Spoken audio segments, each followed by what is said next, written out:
እንግዲህ ሩትዬ ዛሬ ደግሞ ከባሏ ወንድም ጋር ብቅ ብላለች ማለት ነው። እንግዲህ የባሏ ወንድም እነሱን ለማስታረቅ ብዙ ሙከራዎችን አድርጎ አልተሳካለት ስል እግሩ ራሱ ተደፍቶ ነበር ይቅርታ የጠየቃት ማለት ነው። በወንድሙ ቦታ ወንድሙ ያላደረገውን ኤፍዬ እነሱን ለማስታረቅ ብዙ ርቀትን ሄዶ ነበርና ሲደክመው ሲሰለቸው ነው እንግዲህ የተው።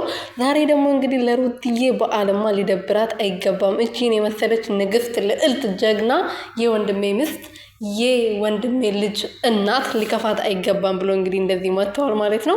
ሰላም ሰላም ቤተሰብ እንዴት ናችሁ? ደህና ናችሁ ወይ? እኔ ያለው እግዚአብሔር ይመስገን። በያላችሁበት ሰላማችሁ ብዝት ትርፍርፍ ይበልልኝ። እንዴት አመሻችሁ? እንዴት ቆያችሁ? ውሎ እንዴት ነበር? በዓልስ እንዴት ነበረ? በደንብ አከበራችሁ?